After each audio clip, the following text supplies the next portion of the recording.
Basta lagi, sugod kog butar sa una, kanang active-active na, 1992. Niya, apil na ko ato mga kanang diskusyon, lalis-lalis, panahon aning politika, 1986. Itong nag-people power ta. Sugod na ko ato. Niya, unsa magi kasagarang accusation, kana yung gamiton ang kwarta aron matuis ang kamatuoran. Kaning kwarta pertining mutuis og kamatuoran. Karon na mo ingon 30,000 ang na appeal sa EJK sa katong kang former President Rodrigo Duterte nga war on drugs. Nya pag-abot dito sa ICC 43 na lang. Ang asa naman sa to ang 30,000. Kinsa man sa igasigig sulti ato. Apil pa man gani ato ang mga mainstream media.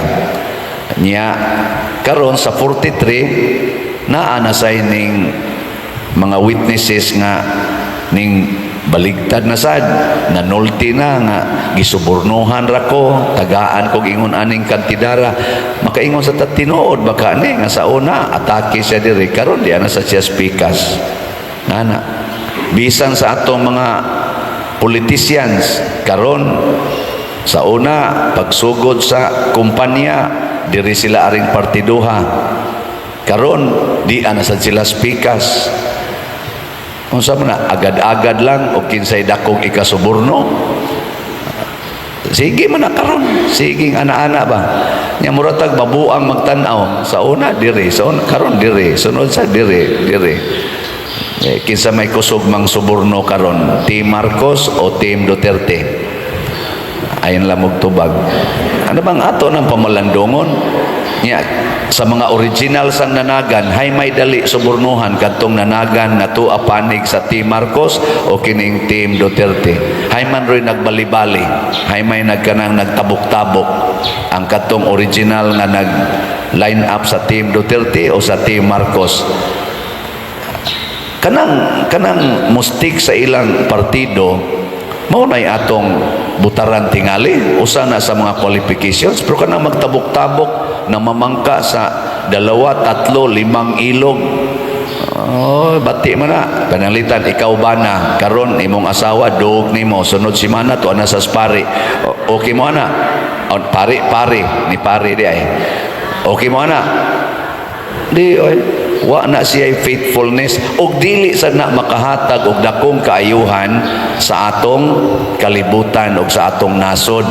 Kanang mga baruganan nga way angkla, kana bang mga sakayan nga way angkla, mga barko nga way angkla, way pundo nga solid, paliron ras baud sa mga tentasyon. ug mao na nahitabo sa atong mga leaders sa atong nasod, mao nang grabe ang pagkahugno karon sa atong nasod in terms of economics, in terms of peace and order, in terms of kahiusa, unity among Filipinos, especially among leaders. Wa na naron mahitabo ngano man kay kana laging batasan suborno-suborno sa daghan lag ikahatag nga kwarta mao'y atong sundon. Pero tanawa si Jesus, tanawa ang iyang mga sumusunod nga original sama nila ni San Pedro. Tinuod nakapamakak si San Pedro, pero sa iyang gipakita karon nagibasa sa unang pagbasa, iya nagyong ligon ang iyang baruganan og bisan pa og hulgaon na sila sa kamatayon, bisan gani gipangpatay na gid sila, wa gyud mausab ang ilang baruganan na si Kristo mao ang Mesiyas, si Kristo ang nagpakatawo nga Ginoo og gipatay sa mga makasasala, pero nagpakamatay apan nabanhaw. Gilingay mong tupad ing na maubasad na imong baruganan, ha? Mausad na baruganan ni San Vicente Ferrer. Si San Vicente Ferrer mangita gyud kamatuoran. Dunay panahon nga murag ning shaky ang atong simbahan, panahon niya nahimong 2 ka buok or natulo ba to ka buok atong Santo Papa ni claim og pagka-Santo Papa, pero nangita gyud kamatuoran si San Vicente Ferrer gani iya gyung gikumbinser katong iyang gisuportahan na dili di ay mao ang nahimo gyung tinuod nga Santo Papa. Iya gyung gikumbinser undangon taning atong pag-claim adto ta, mutahod ta sa tinuod gyud nga Santo Papa. Ano ba mangitag kamatuoran bahalag sakit? Sakit maning kamatuoran, kasagaran gyud.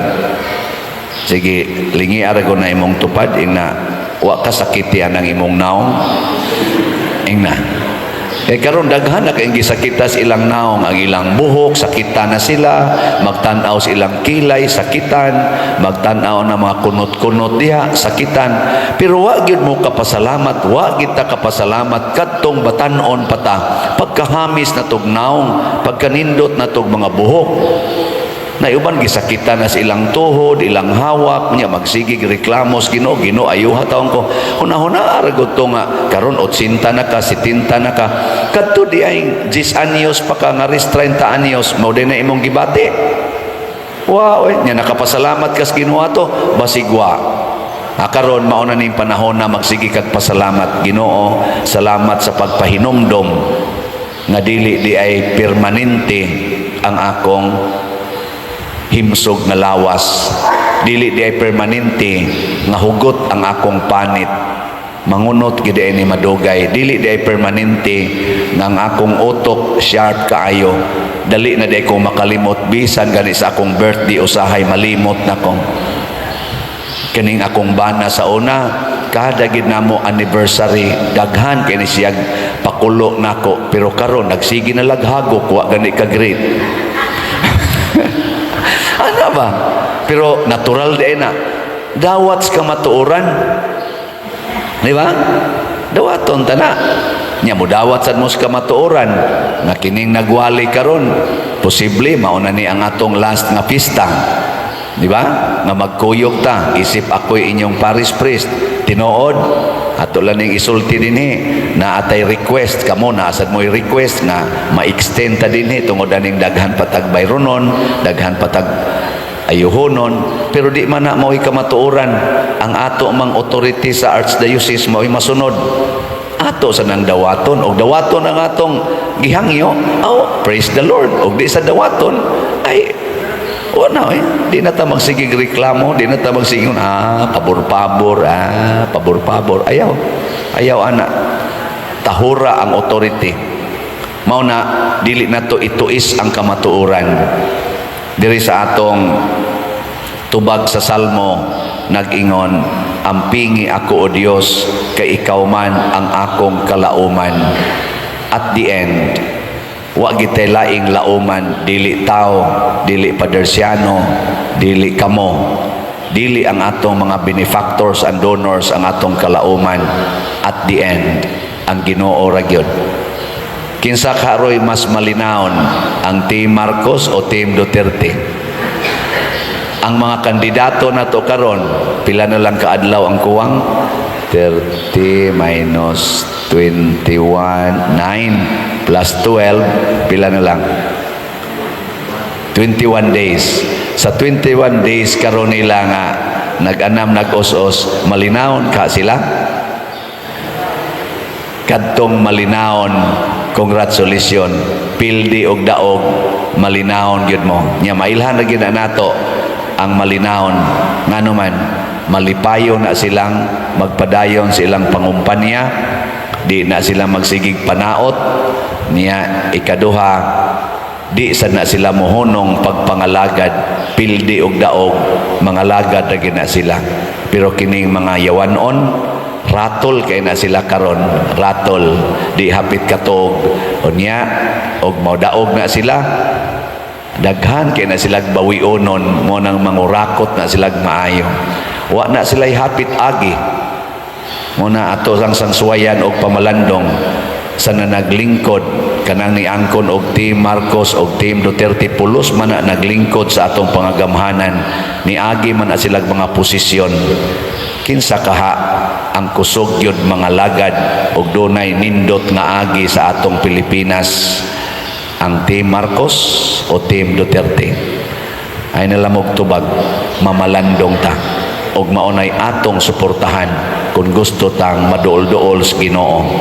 Ato ng choice, ato ng judgment, pero mangayo taglamdag sa Ginoo. Ang Dios nga nabanhaw, mubanhaw unta sa atong nasod karon nga murag hapit na mahaambak sa bungaw sa kadautan.